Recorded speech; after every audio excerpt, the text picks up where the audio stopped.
Hewan reptil yang mempunyai habitat di rawa, air tawar, sungai, danau, dan lahan basah lainnya memang terkenal buas. Hewan ini bergerak dengan sangat cepat pada jarak pendek, bahkan juga di luar air.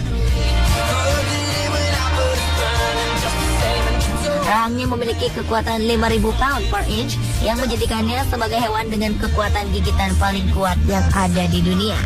Ukuran tubuh buaya sangat bervariasi jenisnya, mulai dari buaya kerdil hingga buaya muara raksasa, dan memiliki berat melebihi 1.000 kg. Spesies buaya terbesar adalah buaya muara, yang kebanyakan hidup di wilayah Asia Tenggara hingga ke Australia Utara. Di berbagai negara, banyak yang memiliki tempat penangkaran buaya. Tempat ini bertujuan menjadi tempat wisata yang menampung hewan reptil tersebut agar dapat berkembang biak, tetapi tidak di alam liar. Penangkaran buaya terkenal di dunia seperti penangkaran buaya di Marineland, Melanesia di Australia, yang terkenal dengan buaya terbesar di dunia yang pernah ditangkap, Cassius.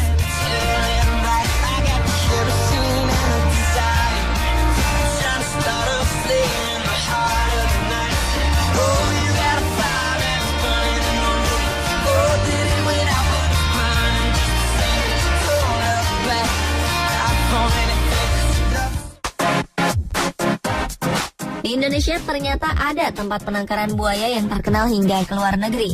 Tidak berbeda jauh dengan penangkaran buaya Marineland Melanesia di Australia. Indonesia yang terkenal dengan keragaman hewaninya ternyata memiliki penangkaran buaya yang cukup besar. Berlokasi di Kota Medan, Sumatera Utara, Taman Buaya Asam Kumbang menjadi magnet tersendiri bagi para wisatawan. Cukup banyak jumlah buaya yang ditampung di tempat ini.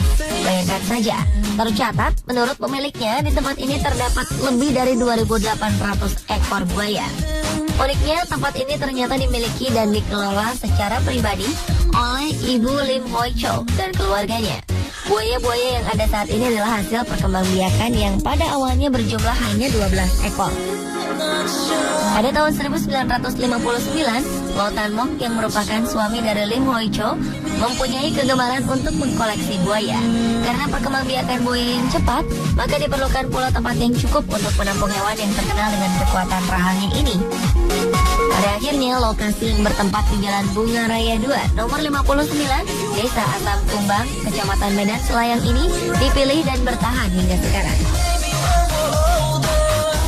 Mula-mula suami saya sayang sama binatang, dia hobi binatang. Jadi pas ada orang bawa baby buaya itulah 12 ekor. Jadi dia piara tiap hari sayang macam anak gitulah, disulang kasih makan udang, makan apa. Lama-lama buaya besar, udah besar sampai tahun-tahun sudah berapa lama lah baru dia bertelur. Dia bertelur, suami aku rasanya senang loh bisa menetas buaya kan. Dengan hanya membayar Rp6.000, wisatawan sudah bisa masuk dan melihat hewan yang sangat jarang mereka jumpai. Buaya yang ditampung di Asam Kumbang kebanyakan berjenis buaya rawa atau Crocodylus porosus yang jumlahnya bisa mencapai 85% dan sisanya merupakan buaya mulut panjang atau yang biasa disebut dengan buaya sinyolong. Taman Buaya Asam Kumbang membagi tempat buaya-buaya ini disesuaikan dengan usia dan kemampuan bertahan buaya tersebut. Dimulai dari yang terkecil yaitu masih berusia hitungan hari hingga bulan, buaya berusia 1 tahun, 7 tahun, hingga yang terbesar dapat mencapai lebih dari 40 tahun. Untuk satu kandang biasanya dapat diisi dengan lebih dari 20 ekor buaya di setiap tingkatan umurnya. Di dalam kolam yang mempunyai luas 16 meter persegi ini, buaya-buaya ini ditempatkan dan dirawat oleh 3 orang petugas yang mempunyai tugas utama membersihkan kandang, juga memberi makan mereka setiap harinya.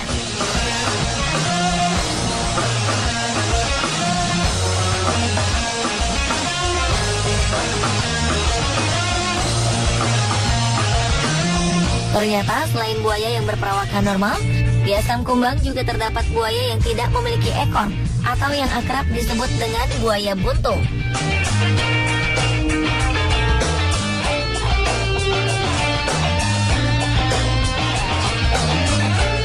Menurut Bapak Jemari, selaku pengurus harian Taman Buaya Asam Kumbang, buaya tersebut memang sudah mempunyai ekor yang buntung sejak dilahirkan.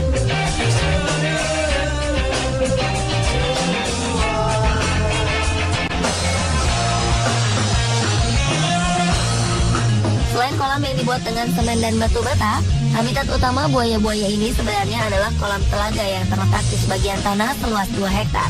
Biasanya tempat ini digunakan oleh buaya yang berusia lebih dari 15 tahun dan siap untuk berkembang biak.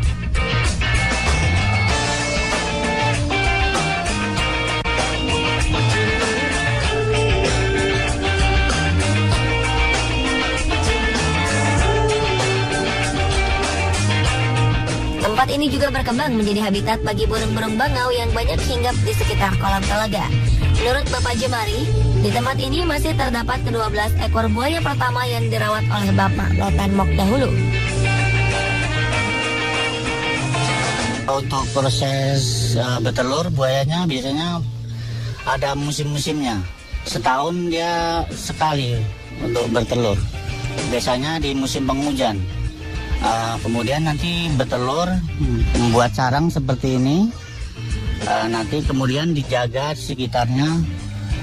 Habis itu setelah netas nanti kita ambil, kita asingkan di tempat tertentu.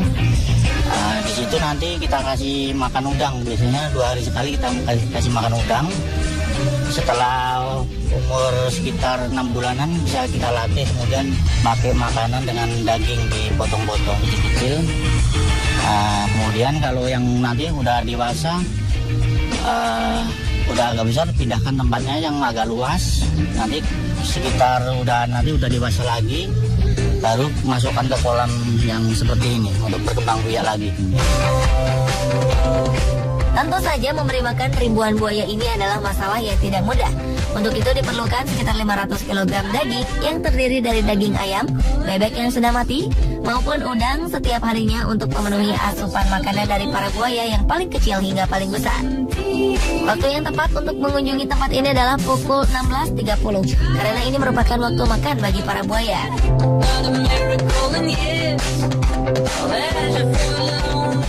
Jika Anda datang tidak di waktu itu, jangan berkecil hati. Bagi para pengunjung dapat membeli daging ayam atau bebek yang sudah mati untuk memberi makan buaya. Selain itu, terdapat beberapa aktivitas menarik di sini. Ternyata ada 1 ekor buaya bernama Meli yang dapat diajak bercengkrama. Dengan membayar biaya sebesar 50.000, Meli dapat diajak keluar dari kandangnya dan diajak foto bersama atau merasakan sensasi duduk langsung di atas punggung buaya muara ini. Wah, sungguh pengalaman yang langka, bukan?